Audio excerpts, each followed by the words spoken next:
What's up, baseball friends? Thank you so much for clicking on this video. This is Tom. Yesterday was the non-tender deadline for baseball, and if I have a one-word reaction, it would be intrigue. Intrigue. I'm very intrigued now at where we're heading, because with some of the news that we heard about the payroll earlier this offseason, I thought it was a pretty foregone conclusion that our buddy Kyle Farmer wouldn't be around any longer. What you're seeing here with me on the screen is the projected arbitration salaries for next season from MLB Trade Rumors. So Kyle Farmer, he's going to make somewhere around $6.6 million next year, and for a team that's talking about potentially reducing payroll, and we'll get into some more details on that in a moment, it just seems like that price for that role that Kyle Farmer would be expected to fill is kind of a luxury item that is hard to fit in the payroll.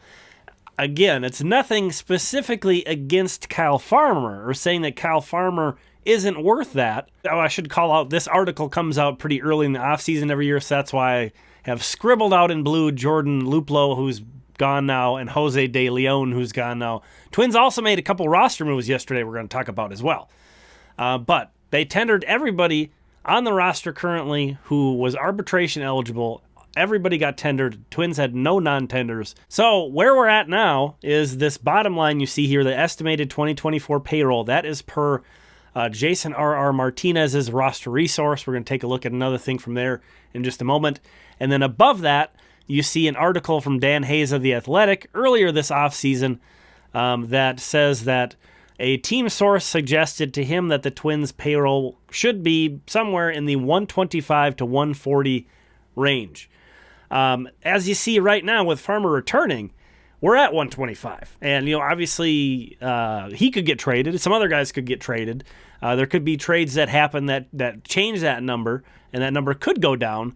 But I find it really interesting that, again, that Farmer is still in-house. I was pretty sure that they were going to move on from him, given this story here from Dan Hayes and this kind of tightening of the budget.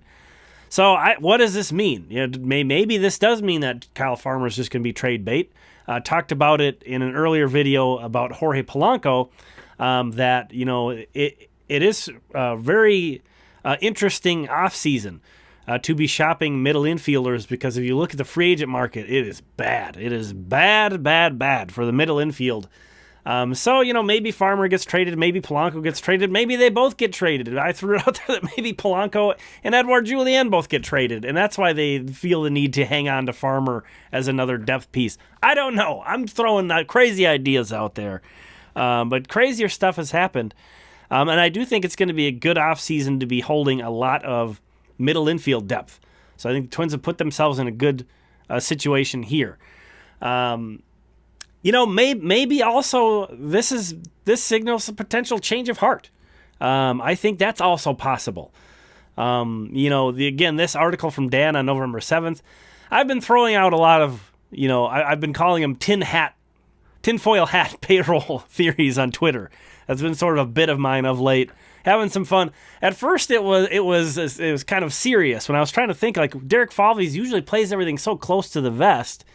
Why would he come out so early in the offseason and be so open about the Twins reducing payroll? It just seemed like such a weird thing, such an unusual thing, especially from this regime. I mean, Falvey is sort of the master of the no answer. He'll be polite enough to give an answer to reporters, but sort of tactful enough to really not really reveal any concrete information at all. That is so Derek Falvey in my mind. So for him to be fairly direct about the payroll going down this early in the offseason, it really kind of set my brain off of, like, this is such a weird thing to be happening. So I was throwing out some serious ideas and thoughts about that, and then it kind of devolved into just making stupid jokes on Twitter about it, to the point where actually Aaron Gleeman mentioned it on the most recent Gleeman and the Geek Patreon podcast. But I've been having fun with that. But tinfoil hats on, baby. Tinfoil hats on. Maybe this Kyle Farmer tender, we'll see. Again, I'm intrigued. But maybe this signals that maybe they're finding some more security as they look through things, and maybe this can be closer to what the payroll was last year.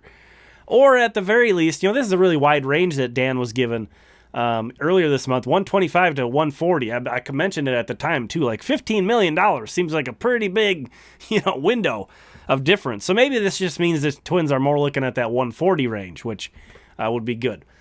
So we'll see. But I do think this was surprising to me, and I think this is a good sign. I love Kyle Farmer. So I'm happy that he's going to be around. It is an interesting thing because, especially with Nick Gordon being tendered as well, it's kind of interesting to try to figure out how all these names fit together. But again, maybe they don't. Maybe, I think we can expect some of these guys currently on the 40-man roster are going to be traded this winter. I don't know who, I don't know for what, but I wouldn't expect all these guys to need to coexist because I think there's some trades going down. But the other thing that was very intriguing and unexpected, this was the big unexpected thing from yesterday, because neither of these guys were arbitration eligible. Jovani Moran and Ronny Henriquez were removed off the 40-man roster. This was surprising. Now that we have the details, it's not as surprising. We didn't know that Jovani Moran is going to have Tommy John surgery. So as that news came out that he was removed from the 40-man roster, they also let everybody know that he's going to need Tommy John. So then it's like, it seems more reasonable then. This, I feel so bad for him. I feel so horrible for Jovani Moran. They're going to try to re-sign both of these guys to minor league deals, Moran and Henriquez. We'll see how that goes. But I think it's really interesting that we just had the deadline to protect prospects from the Rule 5 draft, and the Twins added Emmanuel Rodriguez and Austin Martin to the 40-man roster. And at that time, it was like, oh, okay, the 40-man roster's at 38. That's looking pretty tight. I understand why they wouldn't have added more guys. But now we have these two off the roster. And as you see that lower box next to me here is another piece of information from Roster Resource. The Twins have 36 guys on their 40-man roster. So they now have 4 open 40-man roster spots. Now, those are valuable. It's nice to have open spaces because when other teams waive guys, when other teams remove guys from their 40-man roster, the Twins are going to have room to grab a guy or two. Also, the Twins have not really been interested in grabbing a pick in the Rule 5 draft for quite a few years now. I don't remember the Twins having a guy in the Rule 5. It's difficult because you have to take a guy who's been in the minors. You pick him in the Rule 5 draft. You have to keep him on your Major League roster the whole year. Unless he's injured, he can be on the injured list, but he's going to be active on your Major League roster otherwise the whole year. It's such a difficult thing to do. But I'm kind of curious, maybe there are some arms out there, especially like a bullpen arm or a starter you could grab and hide in your bullpen for a year. Maybe the Twins are going to kind of take advantage of this extra 40-man spot with a Rule 5 guy. Maybe they'll use it to claim guys off waivers. They've been pretty active at that in the past. Who knows? But I think this is another piece of intrigue is that the Twins now have 4 40-man roster spots open. I'm kind of surprised that Deshaun Kersey Jr. didn't get added to the 40-man roster now. Especially with the Twins talking about how they need center field help. I don't know, mate. I suppose maybe, Nick Gordon staying and him being able to play center field maybe sort of factored into that some. But, Deshaun Kersey Jr. made it to AAA last year, had a breakout season. Is he all that likely to get taken in the Rule 5 draft? I'm not sure. There's just a lot of, again, intrigue. I'm sticking with that word, but there's just so many different sort of webs of storylines you could see if you're like me. And it's November, and you haven't seen baseball in a while, and you're bored, and your mind is going crazy, and your tinfoil hat is on. There's just sort of a lot of different things you can see in the work, and I think the Twins have a lot of opportunity to have a lot of productive trade talks with how much middle infield depth they have at this point, and these 4 open spots also create a lot of opportunity as well for them to add guys. I think this was a really good sign that the team did tender Kyle Farmer a contract. Whether he actually is on the team next year, we'll see. And, a lot of the other, Jorge Polanco has been mentioned a lot. Max Kepler has been mentioned in trade talks. I keep mentioning Julian because I just think that's the guy teams are going to ask about. And as we saw last winter, it's not like the Twins were actively trying to trade Luis Arraez. The Miami Marlins just were nuts about getting Luis Arraez and made it a point to get Luis Arraez. And I think it would not shock me if some team approaches the Twins about Julian in that same manner and offers like a trade that you just can't really pass up. Because the way I envision it is the Twins are going to be actively shopping middle infield, and those conversations are probably all going to start at Edouard Julien. Now, that doesn't mean that the Twins will trade him, because again, they're going to have discussions about Farmer, Polanco, a lot of other guys in that mix. So and a lot of those conversations can start with one name and go somewhere completely different. So we'll see. And I think even having those conversations and knowing what teams are interested in, Derek Falvey's taken advantage of that in the past. That's how they accomplished that through line of trading Garver for Ronny Henriquez and Isaiah Kiner-Falefa, and they knew the Yankees really liked Isaiah Kiner-Falefa. So to package him up with Donaldson and Rortvedt and send him to the Yankees, I think that came out of the Twins having all these conversations and understanding what teams were looking for, what kind of guys that they liked, what the market was like. So I think them holding all of these middle infielders is going to give them such a great opportunity. But they are going to know who's out there, what's out there, what teams are interesting. I think we don't see as many three-way trades as I feel like we used to, but I think the Twins maybe are putting themselves in a really great position as a three-way trade partner too.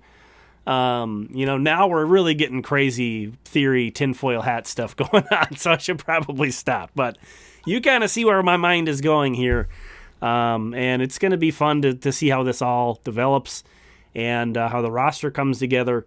Again, I'm happy. I'm surprised that Kyle Farmer got tendered, but I'm happy. I really like Kyle Farmer. Valuable guy. We were lucky not to have to need him so much at shortstop with Carlos Correa being able to stay out there, but that's a really valuable thing to have a big league shortstop on your bench, and obviously he can play anywhere else in the infield for you really well. Great team leader. Has been a really big part of Edouard Julien's development at second base. He co-managed one of the last games of the season with Polanco. So that goes to show you how he is regarded in that clubhouse. Just love him. I think the only guy to really, or Pablo might have too. One of the only guys to really come out and say we're going to go out and beat the streak. Kyle Farmer. So he will always have a special place in my heart for that. So if he sticks around, I will be plenty happy. But those are my thoughts on the day. It was fun to get some more activity, get some more movement going on, and know what's going on with this team a bit more. Thanks so much for checking this out. We'll talk again soon.